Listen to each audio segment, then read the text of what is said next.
Assalamualaikum warahmatullahi wabarakatuh. Selamat datang di channel Kisah Pendek, tempat di mana cerita nyata dan kisah mengejutkan disampaikan dengan alur yang membuat Anda merinding, terharu, dan tak bisa berhenti mendengarkan. Hari ini, kita akan membahas sebuah kisah yang sedang viral, kisah yang membuat banyak orang terdiam, bingung, bahkan tak percaya. Sebuah cerita yang mengungkap keputusan paling kontroversial yang pernah diambil seorang TKW Indonesia. Dan alasan dibaliknya akan membuat Anda terkejut. Pagi itu, kabut tipis masih menggantung di atas persawahan desa tempat Siti tinggal. Embun belum sepenuhnya hilang dari bilah-bilah rumput ketika ia berdiri di depan rumah kayu kecil yang selama ini menjadi tempat berteduh keluarganya. Udara dingin menyelinap melalui sela-sela bajunya, namun yang lebih menusuk adalah kenyataan bahwa hari itu ia harus pergi, meninggalkan semua yang ia sayangi demi sebuah harapan yang bahkan belum pasti. Siti, perempuan berusia 27 tahun, telah lama memendam keinginan untuk bekerja ke luar negeri. Bukan karena ambisi besar atau mimpi mewah, tetapi karena kehidupannya semakin sulit dari tahun ke tahun. Ayahnya sudah lama meninggal, dan ibunya kini sakit-sakitan. Penghasilannya sebagai buruh cuci tidak cukup untuk membeli obat, apalagi membiayai sekolah adiknya, Dina, yang masih kelas 9 SMP.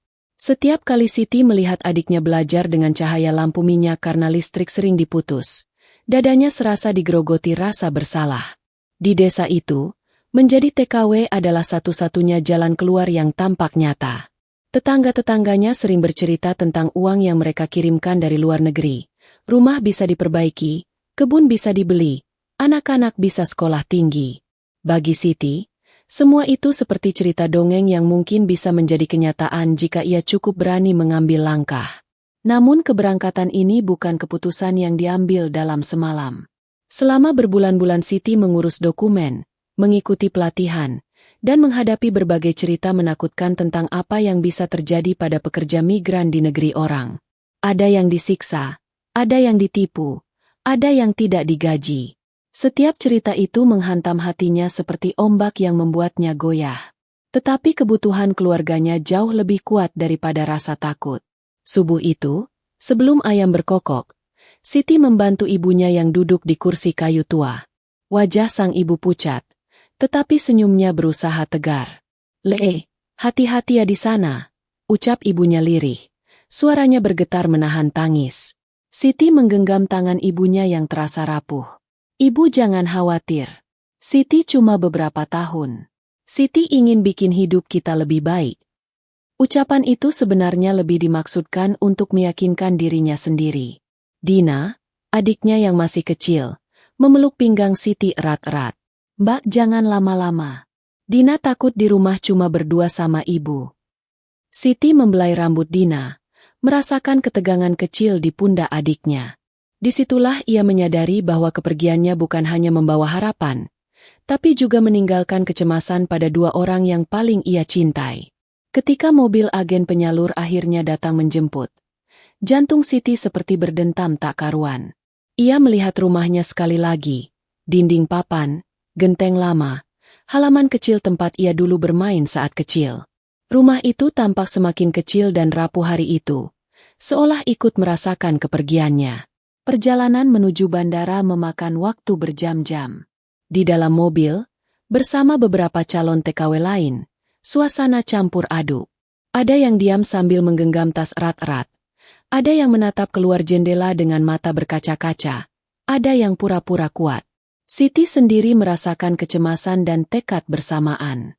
Ia tak bisa membayangkan apa yang menantinya di tanah Arab, bahasa yang ia tak kuasai, budaya yang hanya ia dengar dari cerita, dan pekerjaan yang mungkin jauh lebih berat dari yang ia bayangkan.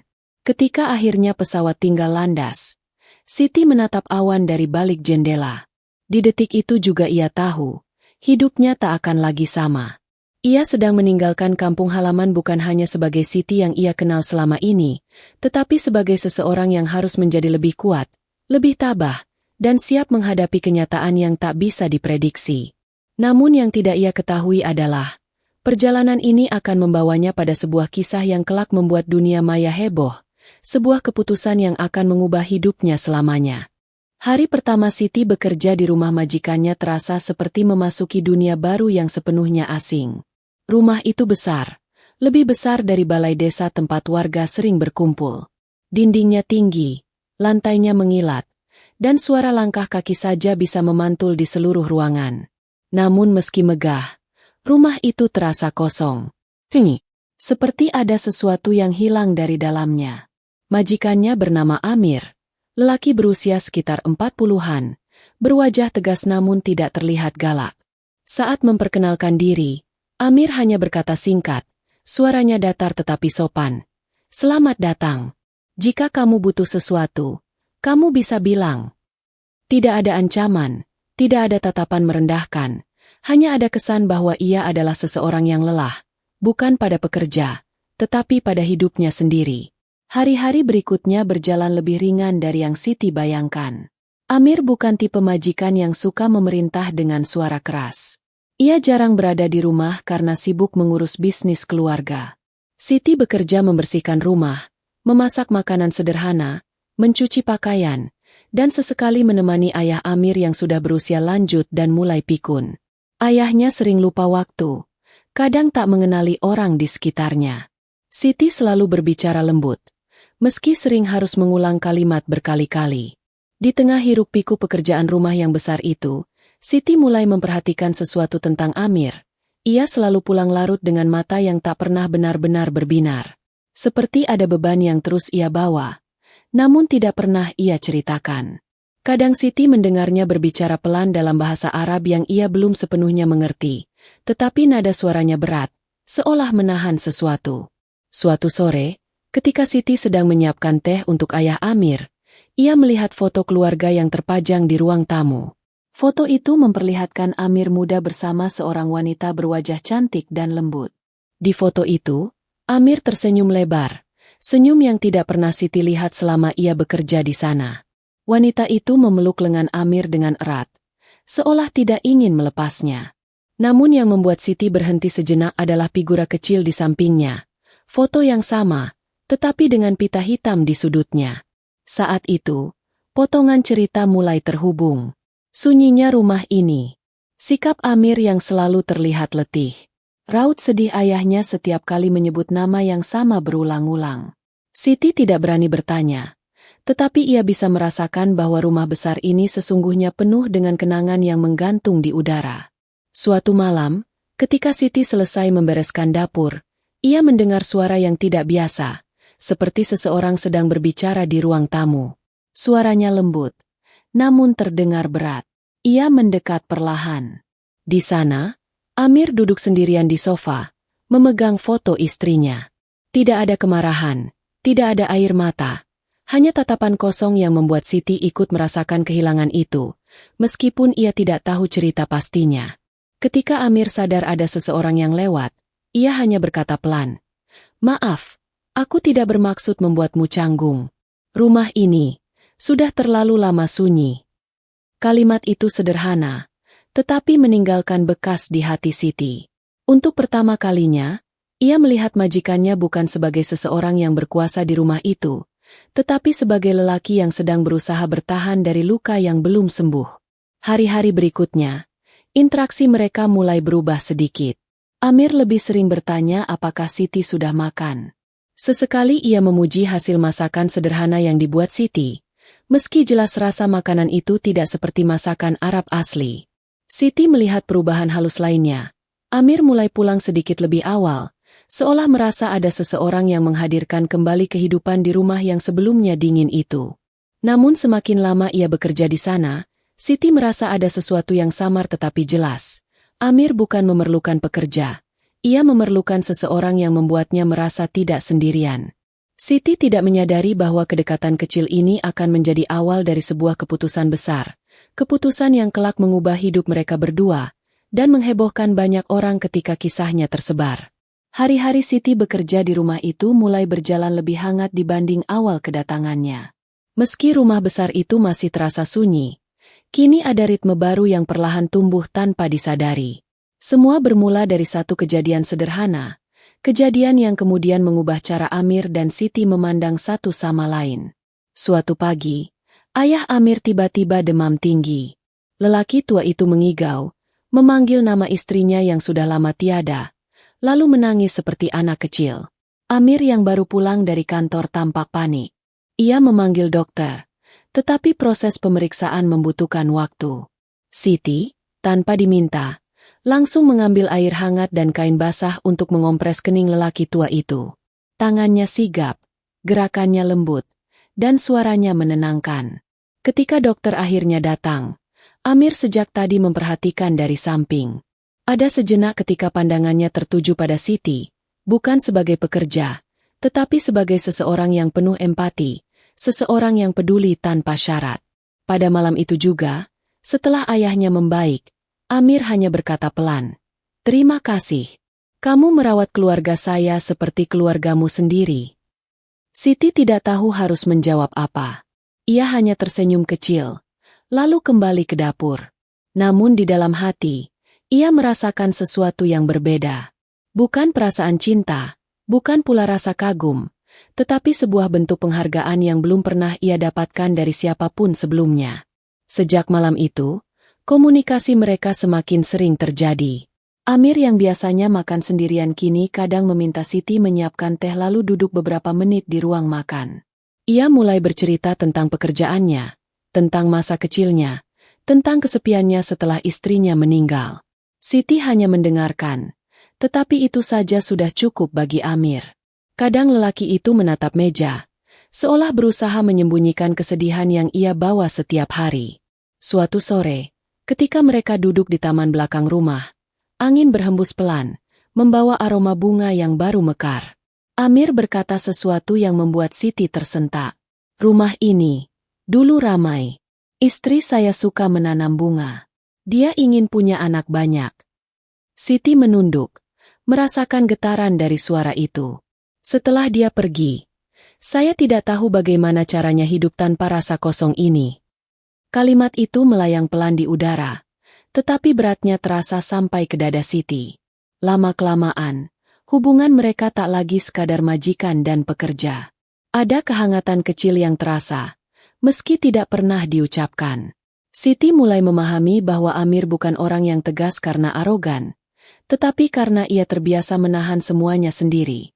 Dan Amir mulai melihat Siti sebagai sosok yang kehadirannya membuat rumah itu terasa hidup kembali, seperti ada suara baru, langkah baru, dan energi baru yang menghapus sedikit demi sedikit kesunyian yang sudah lama menutup tempat itu. Tetapi kedekatan itu juga menimbulkan sesuatu yang lain, kebingungan. Di kamar kecilnya, Siti sering memandangi langit-langit sambil memikirkan apa yang kini berubah dalam hidupnya. Ia tidak pernah berniat dekat dengan lelaki manapun di tanah asing. Ia datang untuk bekerja, bukan untuk membangun hubungan. Namun semakin ia mencoba menjaga jarak, semakin ia terlibat dalam dinamika keluarga itu, mengurus ayah Amir, memastikan rumah tetap rapi, dan mengisi kekosongan yang selama ini tidak pernah disadari. Suatu malam, ketika Siti hendak mengantarkan segelas air, ia menemukan Amir duduk di ruang tamu sambil memegang foto istrinya. Namun kali ini ada sesuatu yang berbeda. Amir tidak menangis, tetapi menatap foto itu dengan cara yang sulit dijelaskan, seperti seseorang yang akhirnya mulai menerima bahwa masa lalunya tidak bisa kembali. "Kadang, saya merasa hidup memberi saya kesempatan kedua," katanya tanpa memandang Siti. Siti tertegun. "Kesempatan apa, Tuan?" Amir menatapnya, dan untuk pertama kalinya Siti melihat mata itu tanpa dinding apapun, tanpa jarak majikan dan pekerja. Kesempatan untuk tidak sendirian lagi. Kata-kata itu menghantar keheningan yang panjang. Jantung Siti berdentum keras. Ia tahu hubungan ini mulai memasuki wilayah yang tidak pernah ia rencanakan. Ia bukan bagian dari keluarga itu. Ia hanya pekerja. Namun dalam diam, ia juga tahu, kehadirannya telah mengisi ruang kosong yang terlalu besar untuk Amir hadapi sendirian. Di malam itu, tanpa mereka sadari, kedekatan itu berubah menjadi sesuatu yang jauh lebih dalam. Sesuatu yang tidak pernah mereka rencanakan, tetapi perlahan menarik mereka menuju keputusan besar yang akan mengguncang hidup keduanya. Sejak malam ketika Amir mengucapkan kalimat itu, suasana rumah besar tersebut berubah perlahan. Tidak ada yang blak-blakan, Tidak ada pengakuan langsung, tidak ada sentuhan yang melampaui batas. Namun ada sesuatu di antara mereka. Halus, sunyi, tetapi jelas. Siti bisa merasakannya setiap kali ia membawa teh ke ruang kerja Amir. Dan Amir terlihat merasakannya setiap kali ia memanggil Siti dengan suara yang lebih lembut dari biasanya. Namun semua itu hanyalah bayangan samar. Sampai suatu malam yang menjadi titik balik. Hari itu, ayah Amir kembali kambuh. Lelaki tua itu gelisah sepanjang sore, memanggil-manggil istrinya yang sudah tiada. Siti, seperti biasa, merawatnya dengan sabar, mengelap keringatnya, menuntunnya minum obat, mengajaknya berbicara perlahan. Amir membantu, namun terlihat sangat kelelahan. Saat ayahnya akhirnya tertidur pulas, Amir bersandar di dinding koridor. Wajahnya pucat, matanya merah. "Terima kasih, Siti," katanya. Suaranya nyaris pecah. Siti mengangguk. "Saya hanya melakukan tugas, Tuan." Namun Amir menggeleng pelan. "Bukan tugas. Kamu melakukan sesuatu yang lebih dari itu." Keheningan panjang mengikuti. Suasana koridor tampak membeku, diterangi lampu temaram yang membuat bayangan wajah mereka terlihat semakin dalam. Siti tidak berani menatap Amir langsung. Ia tahu percakapan ini bergerak ke arah yang belum tentu ia siap hadapi. Amir menelan napas panjang, lalu berkata sesuatu yang membuat dunia Siti berhenti sejenak. "Siti, aku ingin jujur. Rumah ini tidak punya kehidupan sejak istriku meninggal. Dan ayahku semakin memburuk. Aku merasa sendirian terlalu lama." Ia berhenti sejenak, menatap lantai, seperti mengumpulkan keberanian untuk melanjutkan. "Dan kamu membuat rumah ini hidup kembali." Siti terdiam. Hatinya panas, kepalanya pusing. Ia tidak tahu harus menjawab apa. Ia tidak menginginkan hubungan seperti ini. Ia datang untuk bekerja, bukan untuk terlibat dalam urusan pribadi majikannya. Namun Amir belum selesai. "Siti, aku tahu ini mungkin terdengar gila." Suaranya turun lebih rendah. "Tapi aku ingin memiliki keluarga lagi. Dan aku ingin kamu menjadi bagian dari keluarga itu." Darah Siti seperti berhenti mengalir. "Tuan, apa maksudnya?" Amir menatapnya perlahan. "Hati-hati. Aku ingin kamu memberiku seorang anak." Kalimat itu jatuh begitu berat, begitu mengejutkan, seolah mengguncang dinding-dinding rumah. Siti terpaku, tidak mampu bergerak. Ia tidak percaya apa yang baru ia dengar. "Bukan karena aku ingin memaksamu," Amir buru-buru melanjutkan. "Bukan dengan paksaan. Aku hanya memintanya sebagai seseorang yang berarti bagi rumah ini. Aku ingin ada kehidupan baru. Aku ingin menyembuhkan luka ayahku. Dan aku ingin masa depanku tidak kosong seperti sekarang." Siti menggeleng pelan, matanya berkaca-kaca. "Tuan, saya hanya seorang pekerja. Saya datang ke sini untuk membantu keluarga saya, bukan untuk menjadi bagian dari keluarga Anda." "Aku tahu," jawab Amir cepat. "Dan aku tidak ingin mengambil hidupmu. Jika kamu setuju, aku akan menjamin keluargamu di Indonesia. Pengobatan ibumu, pendidikan adikmu, rumahmu, semua akan aku tanggung." Siti mundur selangkah. Ia merasa sesaknya dada, bukan karena tekanan, tetapi karena konflik batin yang luar biasa. Tawaran itu bukan sekadar permintaan pribadi. Itu adalah jalan keluar besar bagi keluarganya. Sebuah kesempatan yang mungkin hanya datang sekali seumur hidup. Tetapi konsekuensinya sangat besar. Terlalu besar. Malam itu, Siti berjalan menuju kamarnya dengan langkah berat. Ia menutup pintu, lalu jatuh berlutut sambil menahan air mata. Keputusan ini bukan soal dirinya saja. Ini soal ibunya yang sakit, adiknya yang butuh sekolah, rumahnya yang hampir roboh. Semua masa depan mereka kini ada dalam satu keputusan yang membuat Siti takut setengah mati. Di tengah rasa bingung itu, suara ibunya di telepon beberapa jam lalu terngiang kembali. "Le, jangan terlalu pikirkan diri sendiri. Kadang hidup meminta kita memilih sesuatu yang berat, demi orang-orang yang kita sayang." Siti menutup wajahnya. Ia tahu apa jawabannya. Bukan karena cinta, bukan karena romantis, tetapi karena hidup memaksanya memilih jalan yang tidak pernah ia inginkan. Dan malam itu, untuk pertama kalinya, Siti menyadari bahwa takdirnya di negeri orang baru saja memasuki bab terbesar, bab yang kelak membuat dunia maya heboh ketika kisah ini terbongkar. Beberapa minggu setelah keputusan besar itu, hidup Siti berubah perlahan namun pasti. Hari-hari berlalu dengan suasana yang berbeda. Rumah besar yang dulu terasa dingin kini mulai terasa hangat. Tidak ada suara pertengkaran, tidak ada drama mencolok, namun ada perubahan halus dalam cara Amir memperlakukan Siti.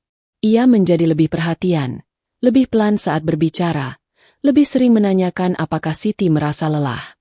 Bukan seperti majikan kepada pekerja, tetapi seperti seseorang yang merasa bertanggung jawab penuh atas jalan hidup yang mereka pilih bersama, jalan yang tidak pernah benar-benar direncanakan oleh siapapun. Suatu pagi, Siti terbangun dengan rasa mual yang aneh. Kepalanya pusing, tubuhnya lemas. Ia mengira itu hanya kelelahan karena hari sebelumnya ia membersihkan halaman belakang rumah yang penuh debu. Namun ketika mual itu datang lagi di sore hari, dan lagi pada malam hari, jantungnya berdebar kencang.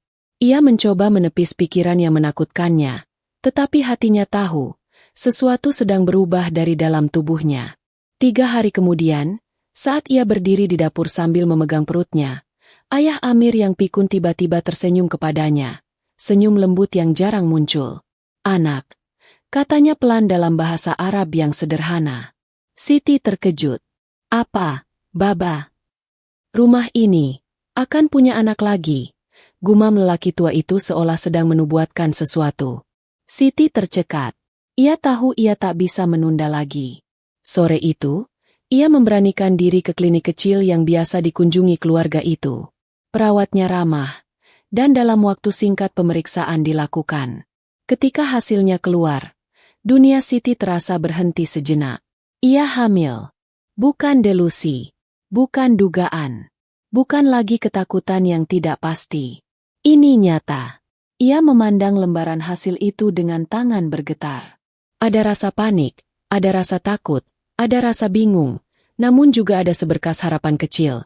Harapan untuk ibunya, untuk adiknya, untuk masa depan keluarganya yang selama ini selalu berada di ujung jurang. Ketika ia pulang, Amir sedang duduk di ruang tamu. Wajahnya terlihat letih setelah seharian bekerja, tetapi ketika melihat Siti, ia langsung memperhatikan sesuatu yang berbeda. "Ada apa? Kamu terlihat pucat," katanya. Siti menelan ludah.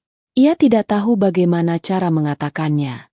Namun akhirnya ia meletakkan lembaran hasil pemeriksaan di meja, tepat di depan Amir. Selama beberapa detik, Amir tidak bereaksi. Ia hanya menatap kertas itu seperti seseorang yang tak yakin apakah ia sedang bermimpi atau tidak. Kemudian, perlahan, wajahnya berubah, bukan kaget, bukan panik, melainkan lega, hangat, dan bahagia dalam diam. "Siti," suaranya hampir bergetar. "Ini, benar?" Siti mengangguk pelan. Untuk pertama kalinya sejak istrinya meninggal, Amir menutup wajahnya dengan kedua tangan, bukan karena sedih, tetapi karena emosinya tumpah tanpa mampu ditahan. Ia berdiri, mendekati Siti, lalu berhenti beberapa langkah sebelum menyentuhnya. "Terima kasih," ucapnya pelan. "Kamu tidak tahu betapa berharganya ini." Siti tidak membalas. Ia hanya menunduk, menyadari bahwa apa yang ia lakukan bukan karena cinta, tetapi karena kehidupan telah memaksanya memilih jalan yang keras. Namun ia juga melihat sesuatu di mata Amir yang belum pernah ia lihat sebelumnya. Tanggung jawab. Sejak hari itu, Amir memperlakukannya seperti seseorang yang membawa kehidupan baru bagi keluarga itu. Ia membelikan makanan bergizi, mengatur jam kerja Siti agar tidak terlalu berat, bahkan menyarankan Siti untuk beristirahat lebih sering. Ayahnya, meski pikun, tampak lebih tenang dan sering duduk dekat Siti seolah merasakan keberadaan cucu yang belum lahir itu. Namun kebahagiaan itu hanya ada di dalam rumah besar itu.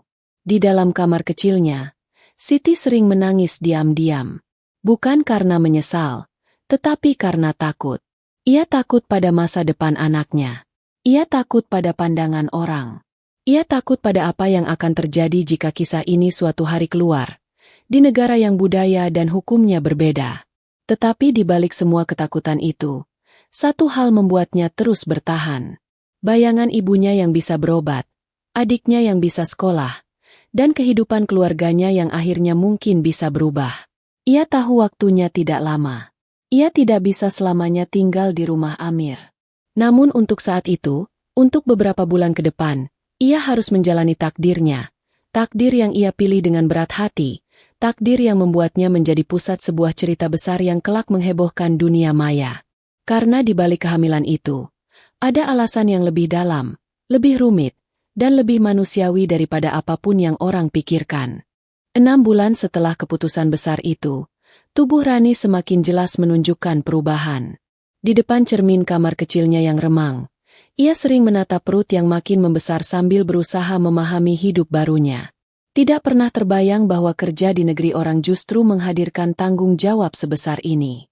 Ia merasakan gerakan halus di dalam sana, dan meski hidupnya sedang porak-poranda, gerakan itu tetap membuat matanya berkaca.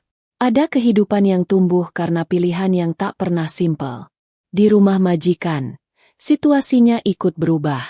Istri Tuan Khalid masih belum kembali dari Eropa, dan entah karena rasa bersalah atau sekadar bingung, Tuan Khalid memperlakukan Rani berbeda. Ia tidak lagi bersikap formal atau tegas seperti dulu. Setiap pagi, ia menanyakan kondisi Rani, menyediakan makanan khusus, bahkan diam-diam mengurangi pekerjaan rumah yang biasanya dibebankan padanya. Semua terasa aneh, seperti dunia baru yang Rani sendiri enggan mengakui. Namun perhatian itu datang dengan konsekuensi. Semakin lama, semakin banyak tatapan aneh dari keluarga besar majikan yang sesekali berkunjung. Mereka mulai curiga melihat perubahan tubuh Rani. Ada bisikan yang terdengar dari balik pintu. Ada kerlingan tajam yang seolah menembus tubuhnya. Di balik itu semua, Tuan Khalid meminta Rani tetap kuat, tetap tenang, seolah semuanya bisa diredam hanya dengan kata-kata. Rani sebenarnya takut. Sangat takut. Ia tahu bagaimana pandangan masyarakat Arab terhadap perempuan hamil di luar nikah. Ia tahu hukum.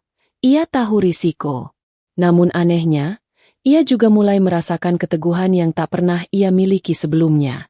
Ia memikirkan keluarga di kampung, memikirkan ibunya yang menunggu uang kiriman untuk pengobatan.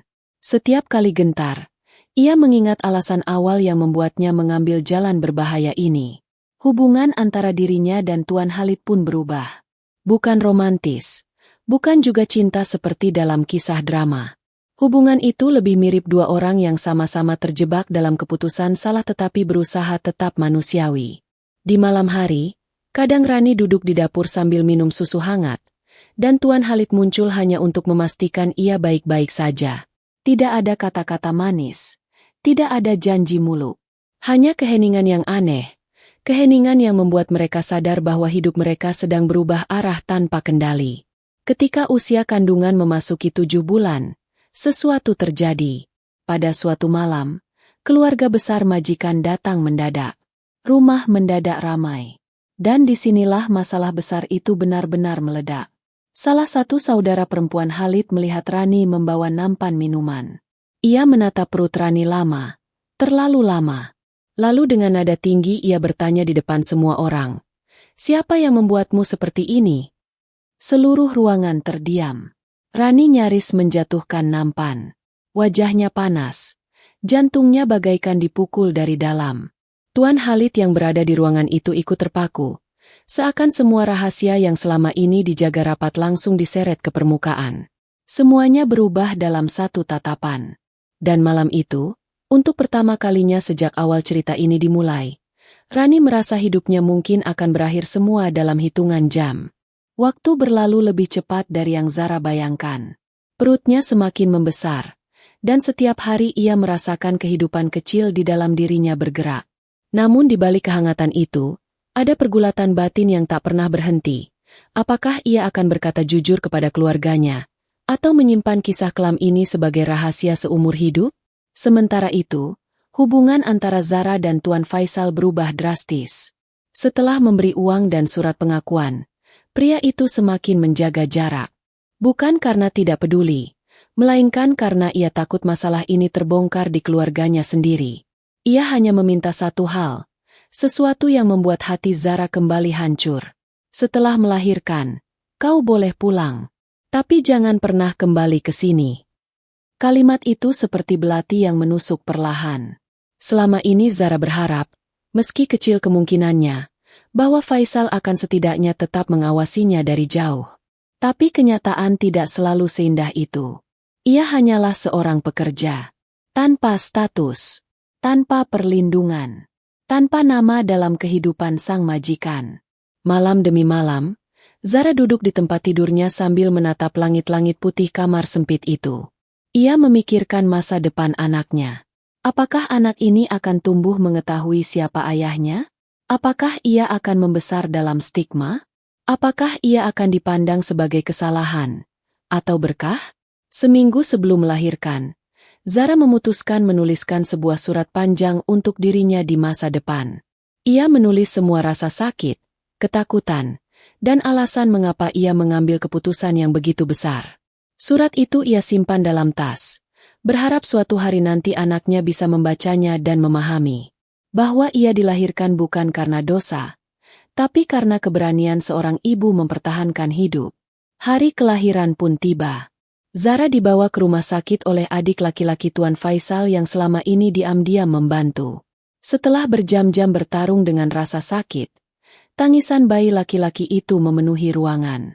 Zara menangis, bukan karena lelah, tapi karena kelegaan dan ketakutan bercampur menjadi satu. Saat menggendong bayinya, ia berbisik lirih, "Maafkan ibu, tapi ibu janji, kamu tidak akan hidup menderita." Seminggu setelah melahirkan, ia resmi dipulangkan ke Indonesia. Dengan membawa bayi dan selembar surat pengakuan yang menjadi pegangan terpenting dalam hidupnya, Zara tiba di pintu rumah keluarga di Jawa Barat. Wajah ibunya terkejut, ayahnya terpaku, dan saudara-saudaranya tak mampu berkata apa-apa ketika melihat bayi itu. Semua rahasia yang ia simpan selama berbulan-bulan akhirnya meledak di ruang tamu yang sempit itu. Ada tangis, ada amarah, ada kecewa, tapi ada juga harapan baru yang perlahan muncul. Setelah semua emosi mereda, ibunya memeluk Zara erat-erat. "Kamu sudah menderita sendirian terlalu lama. Mulai sekarang, kita hadapi ini bersama." Itulah titik balik hidup Zara. Ia tahu jalan ke depan tidak mudah. Akan ada tetangga yang bergosip, akan ada keluarga yang menghakimi, tapi ia juga tahu satu hal. Ia tidak sendirian lagi. Dan dalam hatinya yang penuh luka, ia berjanji akan membesarkan anak itu dengan penuh cinta, tanpa dendam, tanpa malu, tanpa menyesali masa lalu.